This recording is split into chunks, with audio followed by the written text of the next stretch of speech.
Et bonjour Nathalie. Bonjour Eric. Nous parlons bijoux, tu es experte en bijoux sur Béziers. Oui. J'invite les followers à visionner, s'ils ne l'ont pas fait, les 4 précédentes émissions où tu expliques ton métier, la particularité de ce que tu fais et l'utilité pour les gens d'avoir un expert qui leur dit exactement la valeur de leurs bijoux. Et on va parler aujourd'hui des assurances et des expertises pour les assurances. C'est quoi tout d'abord le rôle de l'assurance en ce qui concerne les bijoux ? En fait, l'assurance, c'est une prestation qui couvre un risque qu'on souhaite qui ne se réalise pas.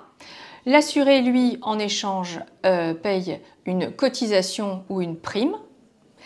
Et la prestation, c'est le versement de l'indemnisation de l'assureur en cas de la réalisation du risque. En gros, on paye une assurance qui nous protège, par exemple, du vol ou de l'incendie. L'incendie arrive ou le vol arrive, on ne veut pas que ça arrive, mais ça arrive, eh bien l'assureur, c'est sa fonction première de couvrir ce risque et de remplacer la maison ou de nous rembourser. Alors que ça sert Nathalie, on est tous assurés a priori.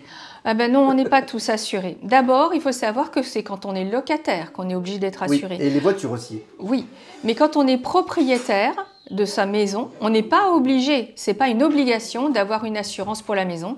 Cette assurance, elle s'appelle la multi-risque habitation. Elle n'est pas systématique. Voilà. Donc non, elle n'est pas forcément valable pour tout le monde. Il faut d'abord, quand on fait une expertise en fin d'assurance, il faut d'abord demander à son client comment il est assuré et s'il sait comment il est assuré. Souvent, on ne sait pas. On signe un contrat il y a 10 années, 15 ans, et en fait, on ne sait pas pourquoi on est assuré. On paye la cotisation tous les ans et on pense qu'on est bien assuré. En réalité, il faut lire dans son contrat les conditions particulières pour lesquelles on paye. Dans l'assurance, il y a les conditions générales, c'est comme la maison. Ça contient toutes les possibilités que peut fournir l'assureur. Et puis après, il y a les conditions particulières, qui sont les conditions pour lesquelles nous, on paye. Ouais. Et donc, c'est dans les conditions particulières qu'il faut aller regarder comment on est assuré. Et on ne le regarde pas toujours. Personne ne regarde ça parce que ce n'est pas très intéressant, sauf quand il arrive un problème. Où là, effectivement, souvent, c'est trop tard parce qu'on n'a pas fait le nécessaire. Donc, c'est très très important. Je signale aussi, par exemple, que quand on a une maison, on a 4 fenêtres. Et puis un jour, on décide de faire une 5e fenêtre et puis de faire une extension, de faire une petite véranda. Si on ne l'a pas dit à l'assureur ne le sait pas. Par contre, il y a des points d'ouverture supplémentaires. Donc, on n'est pas forcément couvert. En fait, le contrat d'assurance, c'est très important de le lire de temps en temps, de demander tous les ans à son assureur d'avoir les conditions particulières et les conditions générales. Parce que c'est dans les conditions générales qu'il y a les exclusions qui sont particulières, qu'il y a des exclusions. Non, c'est dans les conditions générales où sont écrites les exclusions. Donc les exclusions, par exemple, c'est quand le vol n'est pas garanti. Donc ça arrive, ça m'a étonné quand tu me l'as dit. Le vol des fois des bijoux n'est pas garanti. Non, selon le type d'assurance, il y a des assurances où on prend un pack assurance par exemple qui n'est pas très cher. En fait, on est garanti pour les inondations, les dégâts des eaux, si la maison brûle, mais le vol n'est pas forcément compris dans la garantie, dans les conditions particulières. Donc le vol n'est pas garanti et puis aussi le vandalisme. Donc souvent on a la porte qui est remplacée parce qu'il y a une effraction, ça c'est pris en charge et tout le reste à l'intérieur c'est pas systématiquement garanti. C'est le premier risque auquel on pense. D'où l'intérêt quand on a un contrat de le lire. De le lire. Tout simplement. Après, il y a autre chose aussi. Quand par exemple on part en vacances, il faut savoir que selon les contrats multirisque habitation, il y a des contrats où on est couvert au-delà d'une semaine, quand il n'y a personne dans la maison. Et puis il y a des contrats où il faut, où si on est absent 1 mois par exemple, on n'est plus couvert par l'assurance. Non, donc en fait, il y a vraiment du détail. Il faut aller regarder dans son contrat multirisque habitation. C'est pas pour faire peur, mais c'est juste que quand on fait une expertise et qu'on veut bien la faire, eh bien on demande à son client, avant de venir, de prendre rendez-vous, de regarder quelles sont ces conditions particulières dans son contrat. Ça ne sert à rien de faire une expertise de bijoux si la personne n'est pas assurée pour les bijoux. Bien sûr. Alors Nathalie, pourquoi faire appel à un expert si on est assuré pour des objets de valeur? Quel est le plus? En fait, le plus, c'est tout simplement que l'expert, lui, connaît son métier. Il sait faire une expertise, il connaît le prix du marché de l'occasion. Il connaît le prix, la méthodologie.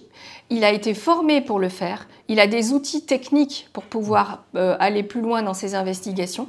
Il a aussi des connaissances particulières. Il a ses propres archives. Donc tout ça, ce sont des éléments qui font que un expert, c'est un vrai métier avec beaucoup de compétences qui doivent être qu'on doit acquérir tous les jours. En fait, c'est pas on fait 1 an d'études ou 2 ans d'études et puis après on sait tout. Non, en fait, c'est tout le temps qu'on doit apprendre parce que tous les bijoux qu'on nous apporte, ils sont tous différents. Donc c'est pour ça que c'est un petit peu quand même très très précis. Alors, Nathalie, pourquoi faire appel à un expert plutôt qu'à un bijoutier qui se dit souvent expert? Eh bien en fait, expert c'est un métier, bijoutier c'est un métier, c'est pas le même métier. L'expert, lui, il connaît la valeur du marché de l'occasion. Il sait comment procéder. Il va poser les bonnes questions, déjà pour savoir si son client a lu son contrat multirisque habitation, même si on ne lui demande pas, parce qu'on n'a pas le droit d'avoir le contrat en main pour la bonne raison que ce sont des données à caractère personnel. Mais par contre, on a tout à fait le droit de demander à son client d'aller regarder s'il est assuré. Il connaît l'information. Exactement. Ouais. Un bijoutier aussi peut faire, par exemple, des factures de complaisance. Mais il faut savoir qu'on peut être contrôlé par les assureurs. Ils peuvent venir regarder nos livres de police. Donc en fait, et là dans ce cas-là, c'est une production de faux. Et ça, c'est puni par la loi. Donc en fait, il faut faire très très attention. Et après, en fait, l'expert, lui, il va donner une valeur donc d'occasion sur le marché de l'occasion parce qu'il le connaît. Le bijoutier, lui, ne connaît que la valeur à neuf et va te donner une valeur à neuf comme un bijou acheté neuf ou dans lequel va apparaître la TVA et la marge du bijoutier.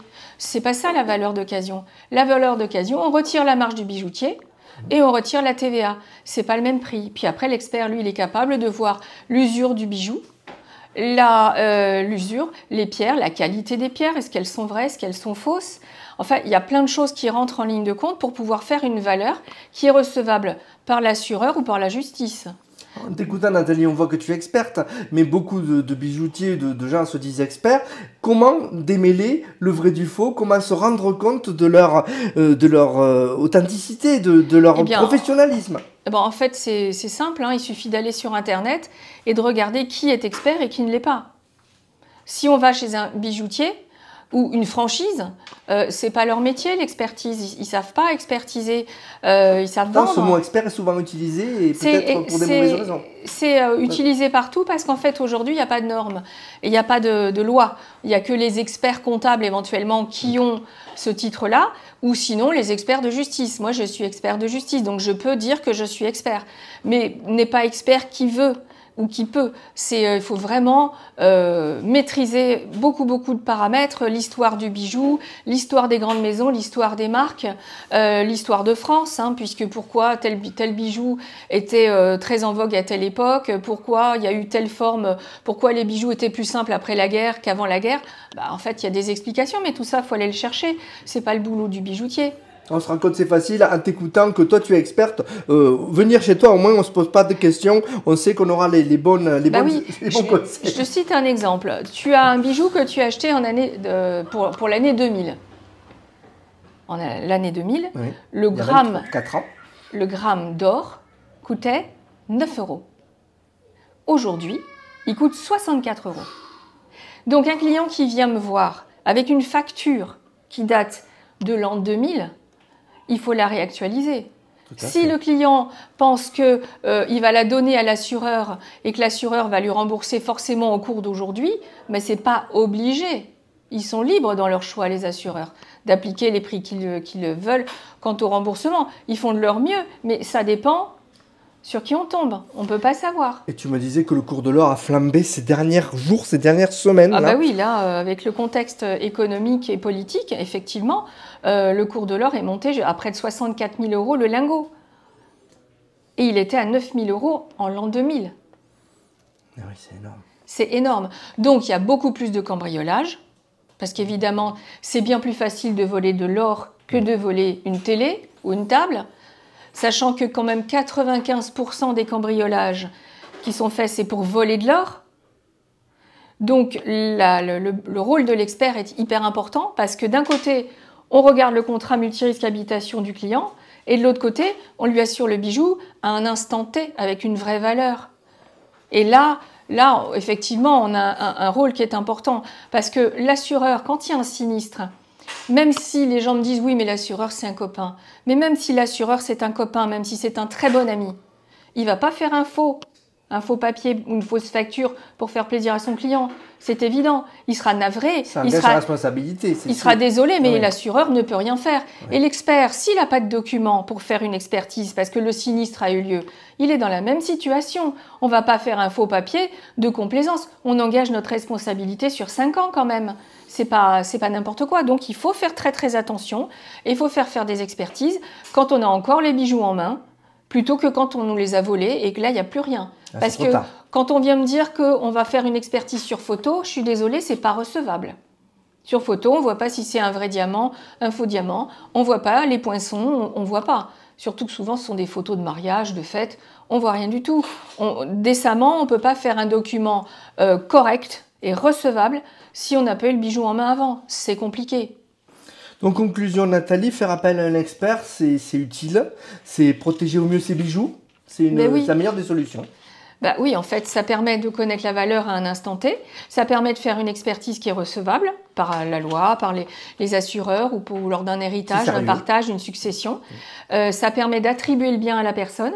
Parce que très souvent, j'ai des personnes qui viennent avec des factures où il n'y a pas de nom et il y a une référence et il n'y a pas de date. Donc en fait, on ne sait pas ce que c'est. On ne sait pas à quoi ça correspond. Il n'y a pas de poids. Comment on peut se baser sur une facture où il n'y a rien d'écrit? Ou alors, elle n'est pas nominative. Donc l'expert, il va attribuer le bijou à la personne, il va lui faire signer une décharge pour être sûr qu'il est bien propriétaire des bijoux. Il va prendre sa carte d'identité aussi. On se couvre. Il va faire attention à ce que ce ne soit pas du recel, parce que dans ce cas-là, si un expert attribue un bijou à quelqu'un dont cette personne-là n'était pas propriétaire, mais c'était issu d'un vol ou d'un cambriolage, ben dans ce cas-là, l'expert, il est responsable autant que le voleur. Ça s'appelle du recel. Donc en fait, l'expert, il connaît son métier, il ne va pas faire n'importe quoi.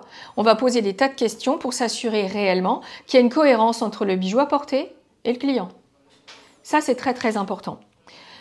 Voilà. Et après, qu'est-ce que je pourrais rajouter en conclusion? Une petite minute devant toi, Nathalie. Une petite minute. Une petite minute. Faire appel à un expert, c'est protéger son patrimoine bijoux.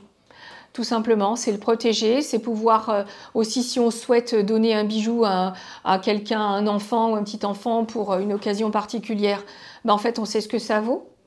Parce que très souvent, on a des bijoux de famille sur lesquels il n'y a aucun document. Ça a été transmis, offert, c'est la bague de la grand-mère, de l'arrière-grand-mère. Ouais.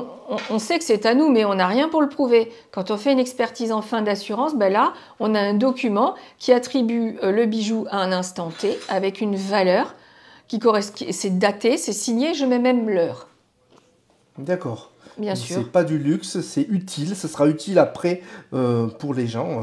Et puis c'est autant utile aux assurés qu'aux assureurs, parce que les assureurs sont complètement démunis quand il y a des cambriolages.